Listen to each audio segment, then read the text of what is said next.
موسیٰ نے جواب دیا، اللہ کہتا ہے وہ ایسی گائے ہے جس سے خدمت نہیں لی جاتی، نہ زمین جوتتی ہے نہ پانی کھینچتی ہے، صحیح سالم اور بے داغ ہے۔ اس پر وہ پکار اٹھے کہ ہاں اب تم نے ٹھیک پتہ بتایا ہے، پھر انہوں نے اسے ذبح کیا، ورنہ وہ ایسا کرتے معلوم نہ ہوتے تھے۔ اور تمہیں یاد ہے وہ واقعہ جب تم نے ایک شخص کی جان لی تھی، پھر اس کے بارے میں جھگڑنے اور ایک دوسرے پر قتل کا الزام تھوپنے لگے تھے، اور اللہ نے فیصلہ کر لیا تھا کہ جو کچھ تم چھپاتے ہو اسے کھول کر رکھ دے گا۔ اس وقت ہم نے حکم دیا کہ مقتول کی لاش کو اس کے ایک حصے سے ضرب لگاؤ۔ دیکھو اس طرح اللہ مردوں کو زندگی بخشتا ہے اور تمہیں اپنی نشانیاں دکھاتا ہے تاکہ تم سمجھو۔ مگر ایسی نشانیاں دیکھنے کے بعد بھی آخر کار تمہارے دل سخت ہو گئے، پتھروں کی طرح سخت، بلکہ سختی میں کچھ ان سے بھی بڑے ہوئے۔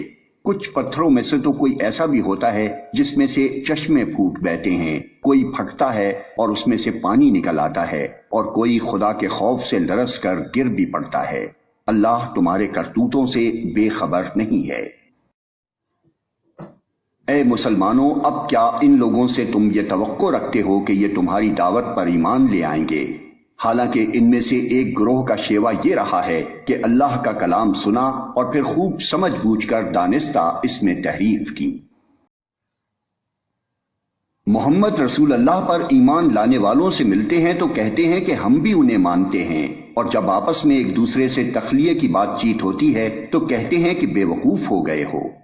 ان لوگوں کو وہ باتیں بتاتے ہو جو اللہ نے تم پر کھولی ہیں تاکہ تمہارے رب کے پاس تمہارے مقابلے میں انہیں حجت میں پیش کریں۔ اور کیا یہ جانتے نہیں ہیں کہ جو کچھ یہ چھپاتے ہیں اور جو کچھ ظاہر کرتے ہیں اللہ کو سب باتوں کی خبر ہے۔ ان میں ایک دوسرا گروہ امیوں کا ہے جو کتاب کا تو علم رکھتے نہیں، بس اپنی بے بنیاد امیدوں اور آرزوؤں کو لیے بیٹھے ہیں اور محض وہم و گمان پر چلے جا رہے ہیں۔ پس ہلاکت اور تباہی ہے ان لوگوں کے لیے جو اپنے ہاتھوں سے شرع کا نوشتہ لکھتے ہیں، پھر لوگوں سے کہتے ہیں کہ یہ اللہ کے پاس سے آیا ہوا ہے تاکہ اس کے معاوضے میں تھوڑا سا فائدہ حاصل کر لیں۔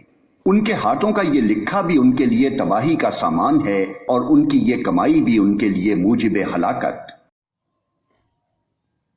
وہ کہتے ہیں کہ دوزخ کی آگ ہمیں ہرگز چھونے والی نہیں، الا یہ کہ چند روز کی سزا مل جائے تو مل جائے۔ ان سے پوچھو کیا تم نے اللہ سے کوئی عہد لے لیا ہے جس کی خلاف ورزی وہ نہیں کر سکتا؟ یا بات یہ ہے کہ تم اللہ کے ذمے ڈال کر ایسی باتیں کہہ دیتے ہو جن کے متعلق تمہیں علم نہیں ہے کہ اس نے ان کا ذمہ لیا ہے۔ آخر تمہیں دوزخ کی آگ کیوں نہ چھوئے گی؟ جو بھی بدی کمائے گا اور اپنی خطاکاری کے چکر میں پڑا رہے گا وہ دوزخی ہے، اور دوزخی میں وہ ہمیشہ رہے گا۔ اور جو لوگ ایمان لائیں گے اور نیک عمل کریں گے وہی جنتی ہیں، اور جنت میں وہ ہمیشہ رہیں گے۔ یاد کرو اسرائیل کی اولاد سے ہم نے پختہ عہد لیا تھا کہ اللہ کے سوا کسی کی عبادت نہ کرنا، ماں باپ کے ساتھ، رشتہ داروں کے ساتھ، یتیموں اور مسکینوں کے ساتھ نیک سلوک کرنا، لوگوں سے بھلی بات کہنا، نماز قائم کرنا اور زکوٰۃ دینا۔ مگر تھوڑے آدمیوں کے سوا تم سب اس عہد سے پھر گئے اور اب تک پھرے ہوئے ہو۔ پھر ذرا یاد کرو ہم نے تم سے مضبوط عہد لیا تھا کہ آپس میں ایک دوسرے کا خون نہ بہانا اور نہ ایک دوسرے کو گھر سے بے گھر کرنا۔ تم نے اس کا اقرار کیا تھا، تم خود اس پر گواہ ہو۔ مگر آج وہی تم ہو کہ اپنے بھائی بندوں کو قتل کرتے ہو، اپنی برادری کے کچھ لوگوں کو بے خانما کر دیتے ہو، ظلم و زیادتی کے ساتھ ان کے خلاف جتھے بندیاں کرتے ہو، اور جب وہ لڑائی میں پکڑے ہوئے تمہارے پاس آتے ہیں تو ان کی رہائی کے لیے فدیے کا لین دین کرتے ہو، حالانکہ انہیں ان کے گھروں سے نکالنا ہی سرے سے تم پر حرام تھا۔ تو کیا تم کتاب کے ایک حصے پر ایمان لاتے ہو اور دوسرے حصے کے ساتھ کفر کرتے ہو؟ پھر تم میں سے جو لوگ ایسا کریں ان کی سزا اس کے سوا اور کیا ہے کہ دنیا کی زندگی میں ذلیل و خوار ہو کر رہیں اور آخرت میں شدید ترین عذاب کی طرف پھیر دیے جائیں۔ اللہ ان حرکات سے بے خبر نہیں ہے جو تم کر رہے ہو۔ یہ وہ لوگ ہیں جنہوں نے آخرت بیچ کر دنیا کی زندگی خرید لی ہے، لہٰذا نہ ان کی سزا میں کوئی تخفیف ہوگی اور نہ انہیں کوئی مدد پہنچ سکے گی۔ ہم نے موسیٰ کو کتاب دی، اس کے بعد پے در پے رسول بھیجے، آخر کار عیسیٰ ابن مریم کو روشن نشانیاں دے کر بھیجا اور روح پاک سے اس کی مدد کی۔ پھر یہ تمہارا کیا ڈھنگ ہے کہ جب بھی کوئی رسول تمہاری خواہشات نفس کے خلاف کوئی چیز لے کر تمہارے پاس آیا تو تم نے اس کے مقابلے میں سرکشی ہی کی، کسی کو جھٹلایا اور کسی کو قتل کر ڈالا۔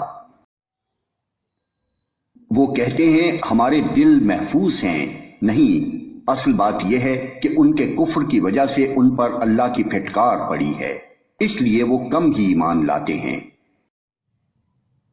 اور اب جو ایک کتاب اللہ کی طرف سے ان کے پاس آئی ہے اس کے ساتھ ان کا کیا برتاؤ ہے، باوجود کہ وہ اس کتاب کی تصدیق کرتی ہے جو ان کے پاس پہلے سے موجود تھی، باوجود کہ اس کی آمد سے پہلے وہ خود کفار کے مقابلے میں فتح و نصرت کی دعائیں مانگا کرتے تھے، مگر جب وہ چیز آ گئی جسے وہ پہچان بھی گئے تو انہوں نے اسے ماننے سے انکار کر دیا۔ خدا کی لعنت ان منکرین پر۔